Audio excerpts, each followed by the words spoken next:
Tenemos los números del laboratorio, vos sos el médico clínico, te bajás los anteojos a la punta de la nariz, los mirás y nos tenés que decir algo. ¿Qué está viendo, doctor? Bueno, primero yo veo que obviamente Argentina tiene una situación de desequilibrios muy fuertes. El primero de todos es que no hay reservas. O sea, un país que no tiene reservas internacionales es muy difícil que pueda decir dónde quiere poner el dólar. Porque para poner el dólar hay que tener reservas para poder intervenir y defenderlo. Segundo, digamos, hay un tema de que acá sobran pesos en la Argentina. Digamos, la emisión de pesos ha sido tan fuerte para financiar al Tesoro, que no solamente de pesos, sino también de LELIQs, que lo que genera es que la gente no sabe dónde ponerlos, no lo ve atractivo ponerlos en un plazo fijo y va y compra dólares. Y tercero, creo que se generó una dinámica que, como bien dijiste vos, se pensaba que a lo mejor a partir del canje de la deuda, de que se arreglaba el tema de la deuda, se iba a poder empezar a revertir toda esta situación. Y la verdad es que el gobierno a partir de ese momento empezó con leyes como la ley de servicios públicos de lo que son tecnología e internet, y empezó, digamos, de alguna forma una ofensiva, digamos, directa o indirecta contra el sector privado, y bueno, y eso generó más desconfianza. Y la otra cosa que genera desconfianza es que el gobierno no da en la tecla, digamos. Cada medida que toma, muchas de ellas son homeopáticas, digamos, en términos de tamaño, digamos. Uno está, digamos, peleando contra un elefante y lo que tiene es un cuchillo de mano, digamos, nada más. Entonces, claramente que el tamaño de las medidas no es suficiente como para lograr algún tipo de impacto, ¿no? Y hasta ahora no solamente no son suficientes, sino que son muy quirúrgicas, van con la tasa de interés subiéndola una un poquito y bajándola otro poquito. No hay un plan integral, que es lo que hoy pidió, o ayer pidió el fondo. Pero El ¿cómo fondo dijo, sería no en es la plan. práctica, Miguel, un plan integral? Está el elefante ahí, tiramos el cuchillito y tenemos que agarrar otra cosa. ¿Qué es eso que hay que agarrar para enfrentar al paquidermo? Bueno, el primer tema es, tiene que haber una consistencia mínima entre lo que son la política monetaria, fiscal, cambiaria, tributaria, y un pensamiento de cómo va a venir el crecimiento. En cuanto a política fiscal, el gobierno anunció para el año que viene un déficit del 6% del producto, 4,5% en el presupuesto, ¿no? 4,5% primario, que es antes de intereses, si uno le suma intereses llega al 6%, no es financiable. Hoy con la situación argentina, el sector privado no lo va a financiar, no le van a pedir plata al fondo, el Banco Mundial no tiene plata. Explíquenme cómo van a sacar la plata. Cualquier inversor lo primero que se pregunta es eso. ¿Cómo se va a financiar un déficit que no es enorme a lo mejor en otro mundo, es enorme para la Argentina, ¿no es cierto? Segundo componente que tiene que haber ahí es, bueno, ¿qué van a hacer con la inflación? ¿Cómo van a frenar una inflación cuando hoy sobran pesos y anuncian hoy un plan gas que teóricamente va a costar plata, y si no cuesta plata hay que subir tarifas? Sabemos que hay controles de precios que en algún momento va a haber que levantar. Entonces tiene que haber una política monetaria y el otro tema es la parte cambiaria. ¿Cómo se va a bajar esa brecha que hoy, digamos, parece que, como decías vos, no tiene techo? Eso es una parte importante del plan integral. Y la segunda parte es cómo vamos a crecer, cómo vamos a terminar con la pobreza, cómo se hace para que, digamos, la economía crezca. Hoy la Argentina no tiene plata, no tiene crédito para darle al sector privado. La única plata que puede venir es de confianza, de lo que Keynes llamaba en inglés los animal spirits, o sea, ese espíritu instintivo animal que lleva a que la gente tome riesgo, invierta y tenga ganas de meterse en la economía, digamos, genere entusiasmo en la economía. Hoy ningún empresario está entusiasmado. Yo diría que todos están preocupados por los impuestos, por la gente que no pueden echar y que a lo mejor tienen que echar, porque no venden. Están todos porque no pueden pagar las deudas afuera, porque el Banco Central no tiene plata, porque no pueden importar. Digamos, todo eso hay que atacarlo en forma integral, porque si no, no se cambia esa confianza, digamos. No es que... en los casos de las hiperinflaciones históricas, que eso empieza a partir de Alemania después de la Primera Guerra Mundial, se hablaba de que para que un país revierta la situación hay que hacer algo que se llama el cambio de régimen.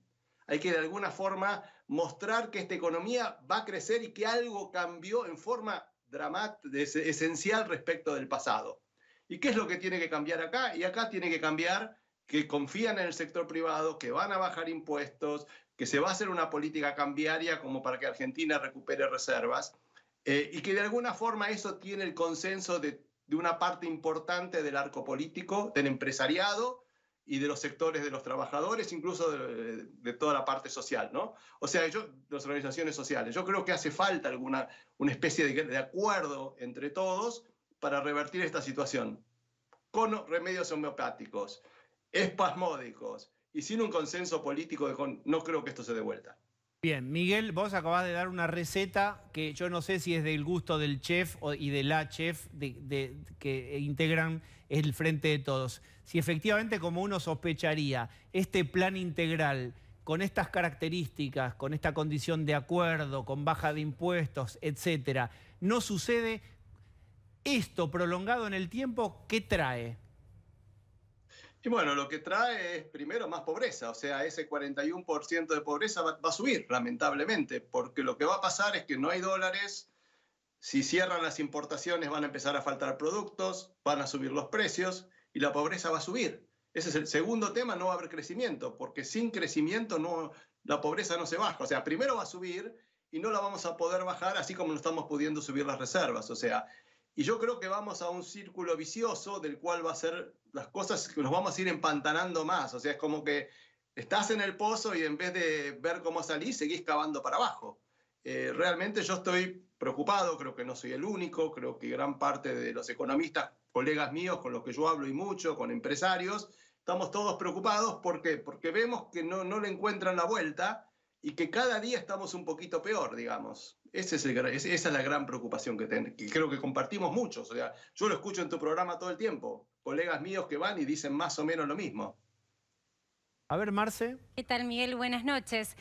Vos nombraste una palabra hace un instante que es la palabra acuerdo. Recién me escribe una persona que representa a Ciara, la Cámara de Aceiteros, y me confirmaba que ellos se enteraron casi de prepo, que no hubo una negociación o un acuerdo para liquidar. Y ahí tenés el resultado, que no hubo demasiada liquidación o no más de lo esperado en estas semanas. ¿Qué debería hacer el gobierno para, en el corto plazo, conseguir los dólares necesarios para no generar una devaluación abrupta? Si supongamos que en el futuro hiciera esas modificaciones rotundas que hay que hacer, como la reforma tributaria o laboral. Bueno, primero, la posibilidad de hacer, o sea, a mí me llama la atención, yo había escuchado exactamente lo mismo que vos, Marcela, de que no hubo negociaciones con los exportadores, que eso lo hacía Moreno, lo hacía alguna gente de Macri, durante el gobierno anterior de Cristina se hizo todo el tiempo eso de negociar, dame los dólares ahora, te doy esto a cambio.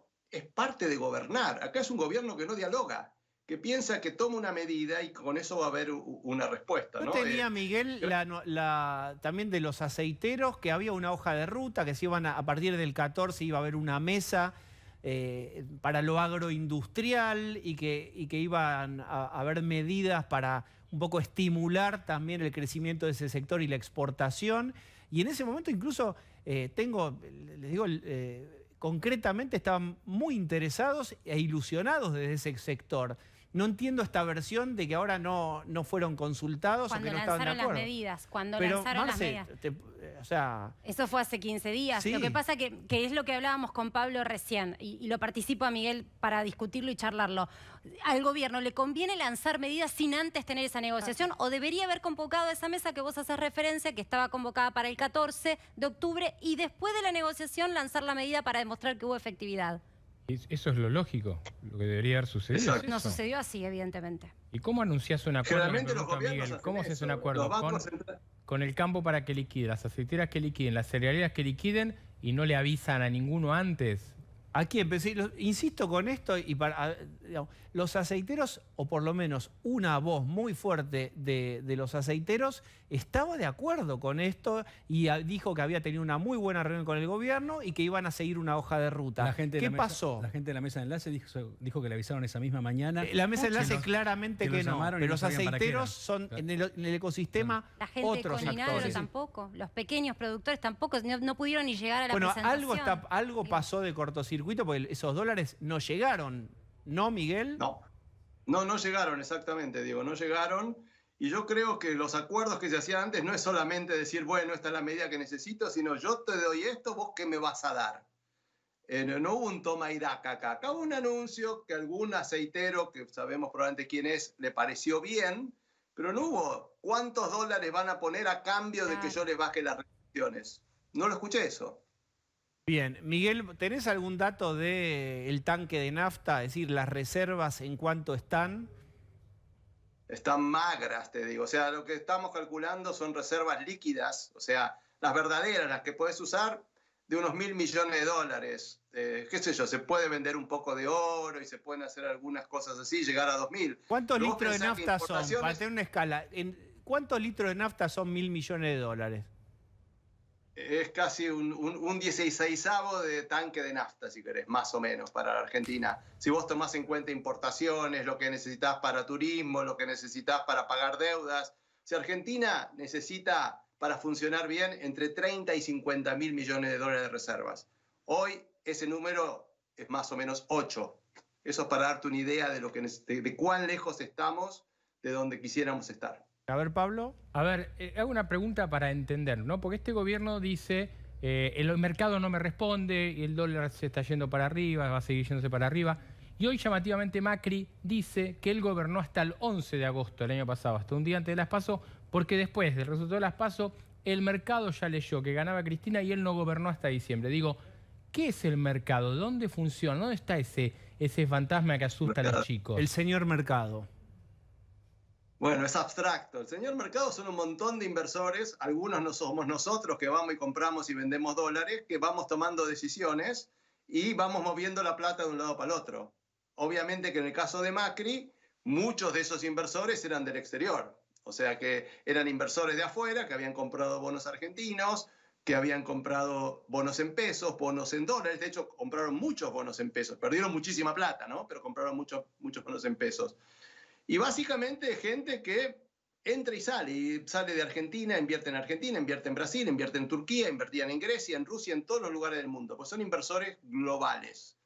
Yo creo que lo de Macri, bueno, es cierto, yo creo que Macri, digamos, a partir del 11 de agosto la tuvo muy difícil, bueno, pero tampoco la manejó muy bien, digamos, porque pudo haber puesto control de cambio antes, pudo no haber reperfilado la deuda, tenía cosas para hacer, lo que pasa es que jugó, digamos, un partido que no quería tocar ningún mecanismo del libre mercado, digamos, ¿no es cierto? Pero el mercado es básicamente muchos empresarios, muchos banqueros del mundo decidiendo si me gusta el país o no me gusta, en qué momento confío y en qué momento no confío. Si confío lo inundo de plata, si no confío me la llevo. Y eso mueve mucho, mueve la bolsa de Estados Unidos, mueve Argentina, mueve la confianza. Y a ese mercado hay que seducirlo ¿para qué? Por lo menos hoy, no para que le preste al Estado, pero que le preste a los privados. Porque si no le prestamos a los privados, ¿cómo vamos a financiar Vaca Muerta? El Estado no está fundido, no es un Estado que tenga plata. Para que las empresas pongan en Vaca Muerta y pongan pozos y pongan plata y toman gente, van a tener que ir al mercado internacional y pedir plata. Y hoy esa plata no está porque Argentina no es un país creíble hoy, con un riesgo país de 1.400 puntos, que es un riesgo país de un país en default, y un país aparte donde si las empresas quieren repagar su deuda, el Banco Central no les da las divisas. O sea, la empresa puede ser solvente, tienen los pesos, y no pueden ir a comprar los dólares porque el Banco Central no se los vende. Entonces, esa es la solución integral de la que hablabas vos, Diego, de que hay que buscar algo que redondee todo y de alguna forma que no quede como un queso gruyère lleno de agujeros, que sea un queso sólido y que la gente confíe.